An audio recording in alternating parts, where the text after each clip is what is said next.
Halo, semangat pagi. Setelah kemarin kita belajar mengenai indeks harga, sekarang kita belajar mengenai inflasi. Perhitungan indeks harga yang kemarin akan bermanfaat untuk mengetahui laju inflasi. Yang pertama, kita harus tahu terlebih dahulu pengertian inflasi. Inflasi diartikan sebagai meningkatnya harga-harga secara umum dan terjadi terus-menerus.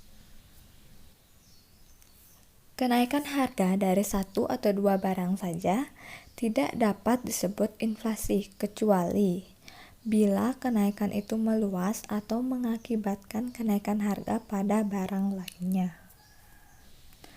Dari pengertian tersebut dapat disimpulkan bahwa ada 3 unsur yang harus dipenuhi untuk dapat mengkategorikan kenaikan harga sebagai inflasi. Yang pertama, adanya kenaikan harga. Yang kedua, kenaikan harga barang yang bersifat umum. Dan yang ketiga, berlangsung secara terus-menerus. Adapun ciri-ciri inflasi yaitu harga barang dan jasa naik secara terus-menerus, jumlah uang beredar melebihi kebutuhan, jumlah barang relatif sedikit, dan nilai uang atau daya beli uang turun. Kebalikan dari inflasi disebut dengan deflasi. Deflasi adalah penurunan harga barang atau jasa yang bersifat umum dan terjadi terus-menerus.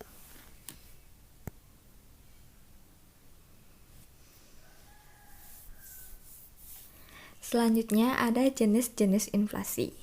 Yang pertama, berdasarkan tingkat keparahannya.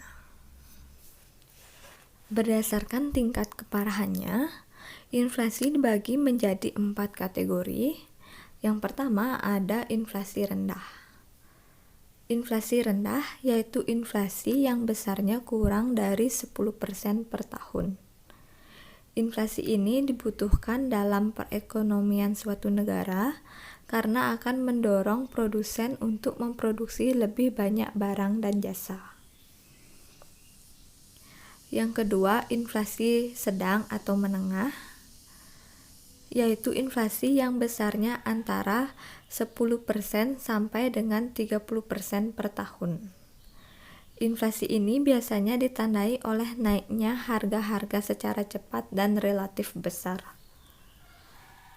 Angka inflasi pada kondisi ini biasanya disebut inflasi 2 digit, misalnya 15%, 20%, dan 30%.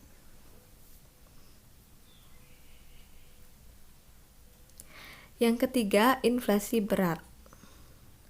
Inflasi berat yaitu inflasi yang besarnya antara 30% sampai dengan 100% per tahun. Dan yang keempat, inflasi sangat tinggi atau hyperinflation, yaitu inflasi yang ditandai oleh naiknya harga secara drastis hingga mencapai 3 digit, yaitu di atas 100%. Pada kondisi ini, masyarakat tidak ingin lagi menyimpan uang karena nilainya turun sangat tajam sehingga lebih baik ditukarkan dengan barang. Selanjutnya, jenis-jenis inflasi berdasarkan sebabnya. Ini dibagi menjadi 2. Yang pertama, inflasi tarikan permintaan atau demand pull inflation. Inflasi tarikan permintaan atau demand pull inflation disebabkan karena jumlah barang dan jasa yang diminta masyarakat secara keseluruhan bertambah. Inflasi tarikan permintaan biasanya terjadi pada masa perekonomian berkembang pesat. Perekonomian yang berkembang pesat menyebabkan tingkat pendapatan masyarakat naik, belanja pemerintah meningkat, dan permintaan barang untuk kebutuhan swasta juga bertambah. Agar lebih memahami, coba simak kurva berikut ini. Pada mulanya, permintaan agregat masyarakat digambarkan oleh kurva AD, AD0,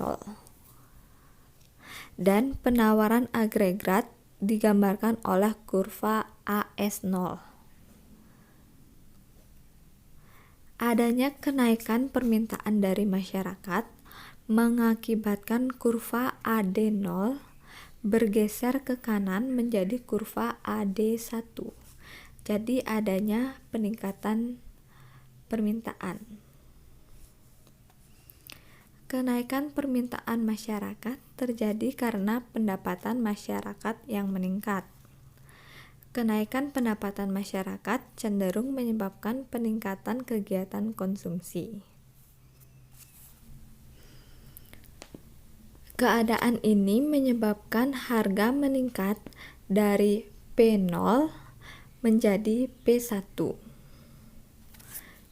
Inflasi yang disebabkan kenaikan permintaan agregat ini terjadi karena penawaran barang atau jasa tetap atau bertambahnya penawaran barang atau jasa lebih kecil daripada kenaikan permintaan barang atau jasa.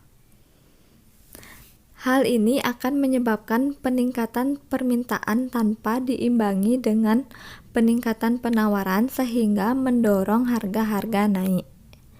Sesuai dengan hukum permintaan, jika permintaan banyak sementara penawaran tetap, harga akan naik. Jika hal ini berlangsung secara terus-menerus, akan mengakibatkan inflasi yang berkepanjangan.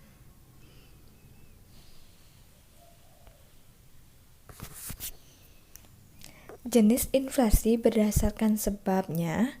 Yang kedua ada inflasi dorongan biaya atau cost push inflation. Inflasi dorongan biaya disebabkan oleh kenaikan biaya produksi. Kenaikan biaya produksi dapat berupa kenaikan harga bahan baku, harga bahan dasar, dan kenaikan upah pekerja. Inflasi yang disebabkan karena kenaikan harga bahan baku produksi, contohnya kenaikan harga BBM akan berakibat pada kenaikan biaya transportasi untuk hampir semua jenis barang, sehingga harga jualnya juga mengalami kenaikan.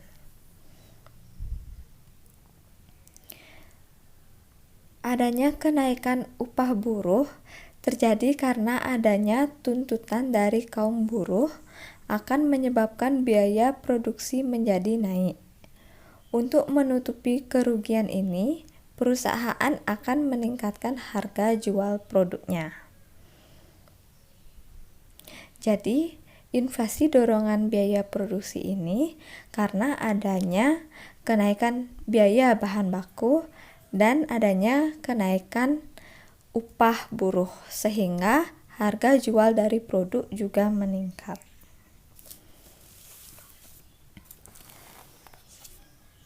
Coba simak kurva berikut ini. Berikut adalah kurva inflasi dorongan biaya. Pada mulanya, penawaran agregat digambarkan kurva AS0 dan permintaan agregat digambarkan oleh kurva AD0.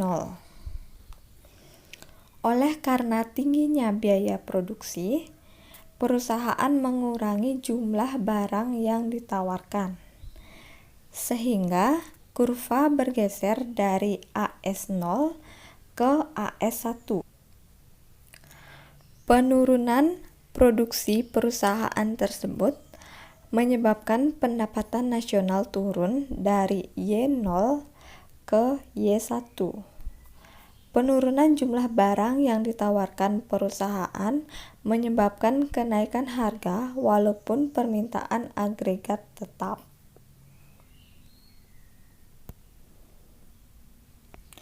Jenis-jenis inflasi yang ketiga yaitu berdasarkan asalnya. Berdasarkan asalnya, inflasi dibagi menjadi dua. Yang pertama, inflasi yang berasal dari dalam negeri. Inflasi ini terjadi karena adanya beberapa permasalahan yang ada di dalam negeri, baik yang disengaja atau kebijakan maupun yang tidak sengaja. Contohnya, ada bencana alam, gagal panen, kebijakan pemerintah mencetak uang baru untuk menutup defisit anggaran, kebijakan uang longgar, dan sebagainya. Yang kedua, inflasi yang berasal dari luar negeri. Inflasi ini merupakan bentuk inflasi sebagai efek dari terjadinya inflasi di luar negeri. Bahwasanya sekarang ini kita sudah menginjak era globalisasi yang hubungan antar negara sudah begitu terbuka. Dampak yang terjadi di suatu negara, baik secara langsung maupun tak langsung, bisa dirasakan oleh negara lain. Apabila suatu negara dalam kehidupan ekonominya banyak bergantung pada negara lain, akan mudah sekali terpengaruh fenomena ini.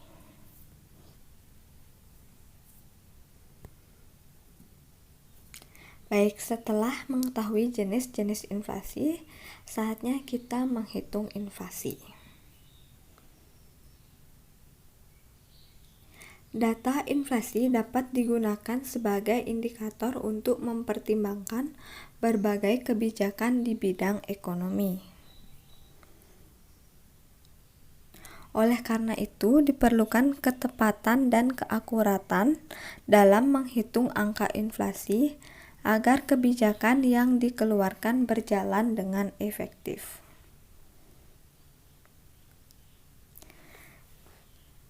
Data yang diperlukan untuk menghitung inflasi adalah indeks harga. Jenis indeks harga yang digunakan Badan Pusat Statistik atau BPS untuk menghitung inflasi adalah indeks harga konsumen atau IHK. Menghitung inflasi dapat dilakukan secara bulanan ataupun secara tahunan.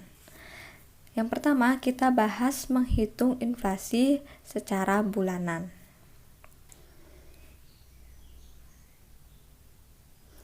Secara matematis, inflasi bulanan dapat dihitung menggunakan rumus berikut.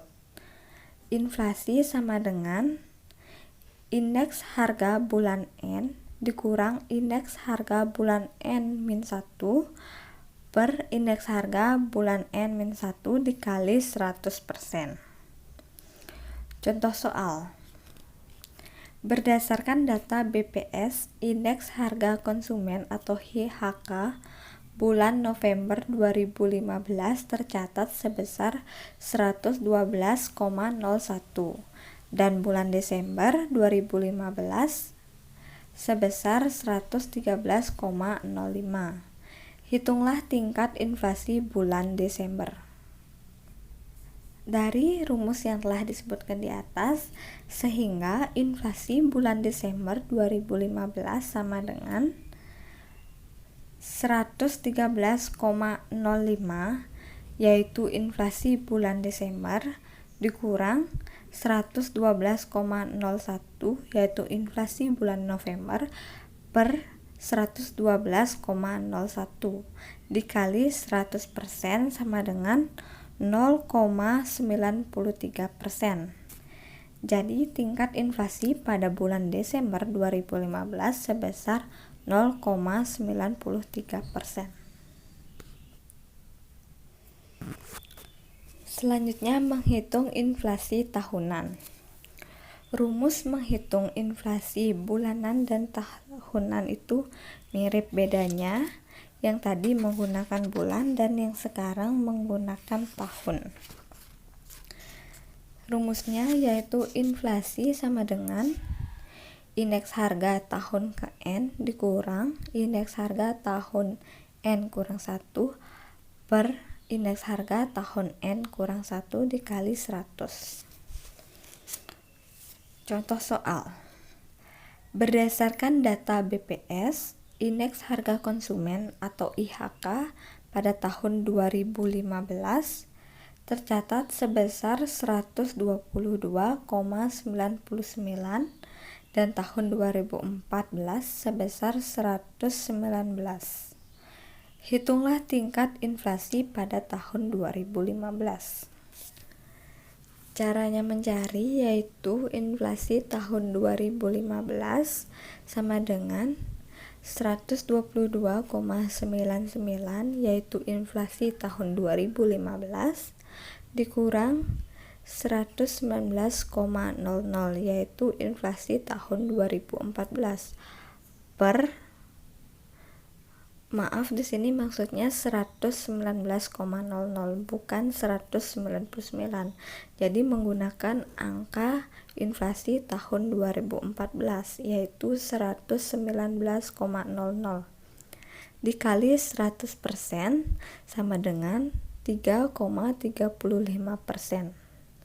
Jadi tingkat inflasi pada tahun 2015 sebesar 3,35%.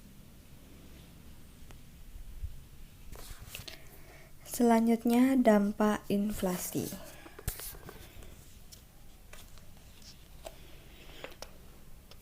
Yang pertama, bagi para penabung.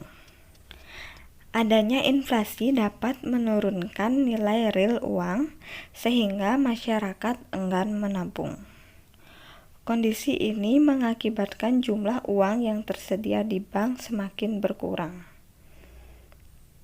Padahal, sebagian besar dana yang disalurkan bank kepada pengusaha bersumber dari tabungan masyarakat, sehingga dunia usaha sulit memperoleh investasi dan meningkatkan kapasitas produksinya.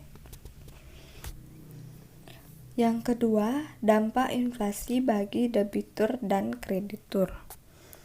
Bagi debitur atau pihak yang meminjam uang, inflasi menguntungkan karena pada saat membayar pinjaman kepada kreditur, nilai real uang lebih rendah dibandingkan saat meminjam uang. Sebaliknya, inflasi merugikan para kreditur atau pihak yang memberikan pinjaman, karena saat mengembalikan pinjaman, nilai real uang lebih rendah dibandingkan pada saat meminjamkan uang kepada debitur. Dampak inflasi selanjutnya yaitu bagi pemilik pendapatan tetap dan tidak tetap. Masyarakat berpenghasilan tetap akan kesulitan mengikuti kenaikan harga barang atau jasa akibat adanya inflasi. Sebaliknya, inflasi akan menguntungkan masyarakat dengan tingkat penghasilan yang tidak tetap, misalnya para pedagang dan pengusaha atau wira swasta. Adanya inflasi akan mendorong pengusaha untuk meningkatkan jumlah produksi untuk memperoleh keuntungan sebesar-besarnya. Dampak inflasi keempat yaitu bagi perekonomian nasional. Inflasi juga berdampak terhadap keadaan perekonomian nasional. Dampak inflasi bagi perekonomian nasional antara lain mengurangi tingkat investasi, mendorong kenaikan suku bunga, mendorong penanaman modal bersifat spekulatif, menimbulkan ketidakpastian keadaan ekonomi pada masa mendatang, menurunkan daya saing produk nasional, menyebabkan defisit neraca pembayaran, dan menurunkan taraf hidup masyarakat. Selanjutnya, cara mengendalikan inflasi. Kebijakan pemerintah yang dapat dilakukan untuk mengendalikan inflasi yaitu dengan kebijakan moneter dan kebijakan fiskal.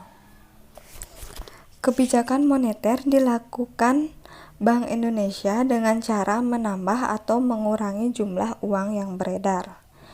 Jumlah uang beredar yang terlalu besar dalam masyarakat dapat menyebabkan inflasi. Jika jumlah uang beredar terlalu besar, masyarakat cenderung melakukan transaksi sehingga jumlah barang atau jasa bertambah. Sebaliknya, jika jumlah uang beredar sedikit, daya beli masyarakat akan berkurang. Jadi, melalui kebijakan moneter ini diharapkan mampu menekan inflasi. Yang kedua yaitu kebijakan fiskal. Kebijakan fiskal diberlakukan oleh pemerintah untuk mengatur penerimaan dan pengeluaran kas pemerintah. Kebijakan fiskal dapat diberlakukan untuk mengendalikan inflasi dengan cara menghemat pengeluaran pemerintah, misalnya mengurangi atau menghapus subsidi BBM dan menaikkan tarif pajak. Penghematan pengeluaran pemerintah ini diharapkan dapat mengendalikan inflasi.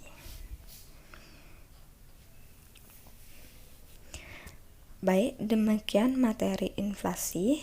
Selanjutnya kita akan bahas mengenai permintaan dan penawaran uang.